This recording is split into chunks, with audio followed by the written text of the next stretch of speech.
I'm Tracy E. Gilchrist, and this is Equal Entertainment. It's now been more than 100 days since Hollywood writers began striking. The strike is now officially longer than the 2007-2008 strike. The Writers Guild is seeking better pay, improved residual payments, and protections against the rising use of AI. Writers and studios failed to reach an agreement after meeting at the beginning of August. They're going to resume talks again on Friday, August 11th. Meanwhile, networks are gearing up for the fall season, and major studios have said they're saving big money in the short term, with most of production on hold for shows and films.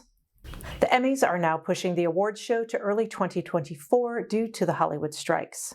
The 75th Emmy Awards were originally set to air on September 18th, but no deal has been made for SAG-AFTRA or the Writers Guild. It's the first time both unions are on strike together since 1960. The Emmys will now take place on January 15th in Los Angeles, the same day as Martin Luther King Jr. Day. Disney is planning to significantly raise prices on its Disney Plus streaming service. Beginning October 12th, the monthly cost for the ad-free version of Disney Plus will go from $10.99 to $13.99. Disney reported revenue struggles in its third quarter. Disney Plus remains unprofitable, and the same is true of Disney Parks. Attendance at Disney World in Florida is down, but growth at parks in other countries has helped grow revenue. Subscription rates for Hulu, which Disney owns the majority of, are also increasing by $3 per month. Lebanon and Kuwait are banning the Barbie movie from all theaters in those nations. The countries are claiming it offends moral values. In Lebanon, the film is accused of, quote, promoting homosexuality. And in Kuwait, they say Barbie carries ideas that encourage unacceptable behavior and a message that distorts the prevailing values of society. The movie was scheduled to be released in both countries later this month. Barbie has made more than $1 billion and counting at the global box office since its release. Everything you know about the story of Dracula is about to get even scarier. This weekend, The Last Voyage of Demeter will sail into theaters. It's a movie based on Chapter 7 of Bram Stoker's iconic novel. They're stuck on a ship with Dracula in a crate, one of 50 unmarked wooden crates. This time, Dracula isn't cool, it's a horror flick. There's never been a story about Dracula as scary as The Last Voyage of the Demeter. I love all the philosophical ideas that are wrestled with in the Dracula narrative. I love that he's been this erotic and dark and, very cool character, but Dracula's definitely never been as horrifying as he will be in The Last Voyage of the Demeter. The way he moves, the way he turns his neck, the detail in this movie is so key. And he, the way he takes his finger and it just, there are no words. Honestly, that's why you have to put it on screen, because you can't really explain it. To me, Dracula is a 400-year-old man, and that should show in his character. He's a character who's like an addict, or he needs his blood. You're sitting with these people, and you're watching them go through this experience that they have no choice but to go through. There's no way off this ship. And that evil is lurking right there below the surface. And I wanted our Dracula to feel different than the rest of the Draculas I've seen. I wanted him to be more animalistic in the design of the teeth, not just two fangs, but crooked and kind of nasty-looking teeth, and still able to hide them. So in society, he would just look like an older guy with bad teeth in a way. That's it. He looks like something out of your worst nightmare, something that's crawled out of the pits of hell, something that is the conjuring of an evil mind, and that is what Dracula is. We all fear death. We all stare at our mortality, and it gives us all kinds of emotions, but what Dracula represents and the endless feasting upon human life to sustain his own immortality is just a horror that is almost inexplicable. And in this film, the first time that you catch a glimpse of Dracula, you're never going to forget it. It's something that is, I believe, going to live with audiences for a long time and haunt their nightmares. Season 2 of The After Party is streaming now on Apple TV+, and the murder mystery meets comedy series has fans laughing and investigating at the same time. And it's got an incredible cast, including stars Tiffany Haddish and Zach Woods.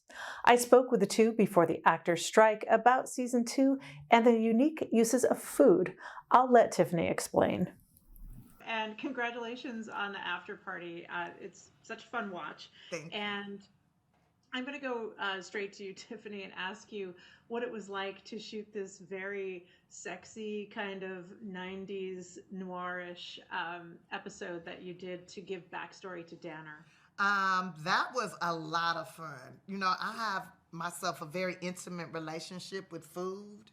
I think that food and sex go hand in hand. You know, that's why I've never hooked up with a guy who hasn't fed me. Because I think that's important to make sure that my stomach is full. And, you know, anyways, I really loved it because, first of all, my 20-something-year-old self got to make out with one of her crushes. Okay. I mean, he is something. Right? Those eyes. Listen, I am a gay woman, but even I am like, oh yeah, Michael Ealy. Okay, make it happen, baby. Make it happen. Come back to this side just for a day and then go back over there, girl. I understand what you're talking about. But and playing opposite of him was so much fun because he's so, like, you know, suave. And I was getting, like, really pulled in. And I had to, like, wait, dial it back, Tiffany. This is for pretend. This ain't real. But it was super fun. And a little bit, I felt kind of vulnerable. I'm not going to be honest. I asked them to get me a body double for my abs. They were supposed to give me a ab body double, somebody with, like, abs, because I just have a abdomen. That's it. And at least at that time, now I got a 4-pack. Still working on the bottom part of it. The bottom part's not really coming through the way it's supposed to. But so I was a little bit insecure, but Michael made me feel so comfortable that I was just like, oh, it's cool, you know? And then I had to realize, like, there are women, like, 3 times my size that's getting way more action and definitely on camera way more exposed than what I was. So I stopped complaining. Well, it's a terrific episode, and congratulations. Yeah, and then I was covered in food anyway, so it was like kind of hiding everything. Like, ain't nobody gonna see this cellulite because I am covered in mustard. I'll only do nude scenes if I have full body Nutella coverage. Oh, yeah. Like a full. Well, you know, that's very 9.5 weeks, right? Yeah, that's right. That's right. Actually, I'll try to get someone who has an even worse body, so that then when someone sees me naked in real life, they're like pleasantly surprised. They're like, "Oh, it's not as bad as I thought." Yeah, exactly. Well, Zach, I want to be sure I get a question over to you, and you're like, whatever. I'm like just listening. Yeah. Me too. Yeah. Well, I do want to ask you a little bit about playing all these genres Yes. in the After Party, which is so fun. And would you kind of share what was your favorite genre to shoot? My favorite genre was the Jane Austen kind of Regency costume drama. My mom was obsessed with those when I was a kid, and she had a massive crush on Colin Firth. She wanted to make Colin Firth my stepdad. It didn't happen yet. But she would take us, like, one time when we were kids, we went to England and we went to these, like, houses where they'd shot Pride and Prejudice. She was like a true, like, fanboy for Jane Austen, so it was nice to be able to live out one of my mom's dreams.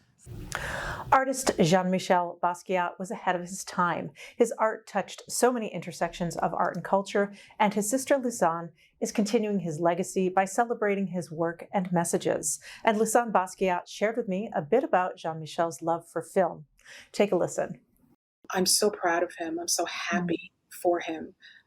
And I'm really happy and very excited about the ways that Jean-Michel's voice has resonated with so many people of all different, ages, and it's incredible how far-reaching his impact is. As a Black woman, I think it's so important that his voice is added to the ongoing conversation about identity. And identity, his work shows kind of one perspective of one Black man's journey through the world. And along that way, similar to film, he's also found ways to include other characters in his narrative. You can watch the Advocate channel live by downloading our app in the Apple or Google Play Store. You can also subscribe to our YouTube channel. For the Advocate channel, I'm Tracy E. Gilchrist, and thank you for watching.